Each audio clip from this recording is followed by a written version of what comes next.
உலகத்திலேயே மர்மமான இடம்னு சொன்னாலே பல பேருக்கு ஞாபகம் வர்ற மொதல் இடம் இந்த பெர்முடா ட்ரையாங்கிள் தான். அட்லாண்டிக் பெருங்கடல்ல அமைஞ்சிருக்க இந்த பகுதி மியாமி, பெர்முடா, அப்புறம் பியூடோரிகோ போன்ற 3 இடத்தையும் இணைக்கிற முக்கோண வடிவம் கொண்டது. பல வருஷங்களா இங்க வர கப்பல்களும் விமானங்களும் மர்மமான முறையில காணாம போனதா இன்று வரைக்கும் பல ரெக்கார்ட் செய்யப்பட்டிருக்கு. என்னதான் விஞ்ஞானிகள் இதை வானிலை மாற்றத்தாலையும் சக்தி வாய்ந்த கடல் நீரோட்டத்தாலையும் நடக்குதுன்னு விளக்கம் கொடுத்தாலும் இன்று வரைக்கும் தீர்க்க முடியாத மர்மங்கள்ல இந்த பெர்முடா ட்ரையாங்கிளும் ஒண்ணு.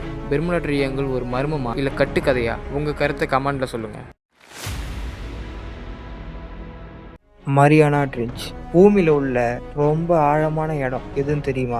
அதுதான் மரியானா ட்ரென்ச். பசிபிக் பெருங்கடல்ல இருக்க இந்த ஆழமான பகுதி சேலஞ்சர் டீப் அப்படின்னு அழைக்கப்படுது. இந்த மரியானா ட்ரென்ச்சோட அதிகபட்ச ஆழம் சுமார் 11 கிலோமீட்டர். அதாவது உலகத்திலேயே மிகவும் உயரமான எவரெஸ்ட் மலை அது உள்ள வச்சாலும் அதோட ஆழத்தை தொட முடியாது. இங்க சூரிய ஒளியே வராது. அழுத்தம் ரொம்ப அதிகமா இருக்கிறதால சாதாரண நீர்மூழ்கி கப்பல்லாம் அங்க செல்ல முடியாது. இருந்தாலும் ரொம்ப அழுத்தத்திலும் வாழக்கூடிய விசித்திரமான உயிரினங்களும் அங்க வாழ்ந்துகிட்டு இருக்கு. கடலுக்கு அடியில மனிதர்கள் கற்பனை கெட்டாத பல வகையான உயிரினங்கள் இன்றும் வாழ்ந்து கொண்டிருக்கிறது. த டோர் டு ஹெல் அப்படின்னு சொல்லக்கூடிய நரகத்தின் கதவு உண்மையிலேயே இருக்கா?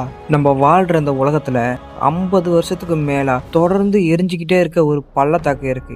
துர்க்மெனிஸ்தான்ல இருக்கிற டோர் டு ஹெல் அல்லது டர்வாசா கேஸ் சென்டர் 1971 வருஷம் உருவாச்சு. எரிவாயு கசிவை தடுக்க விஞ்ஞானிகள் நெருப்பை வச்சாங்க. அந்த நெருப்பு காலப்போக்கில் எரிஞ்சு அமைஞ்சிரும்னு அவங்க நினைச்சாங்க. ஆனா அதிர்ச்சியா அந்த தீ இன்னைக்கு வரைக்கும் தொடர்ந்து எரிஞ்சுக்கிட்டே இருக்குன்னு சொன்னா உங்களால நம்ப முடியுமா? ஆமா, இன்னைக்கும் அந்த தீ அந்த பள்ளத்துல எரிஞ்சுக்கிட்டு தான் இருக்கு. இரவு நேரத்துல அந்த பள்ளம் முழுவதும் சிவப்பு நிறத்துல ஜொலிப்பதால அதை பார்த்த மக்கள் அதுக்கு நரகத்தின் கதவுன்னு பேர் வச்சாங்க.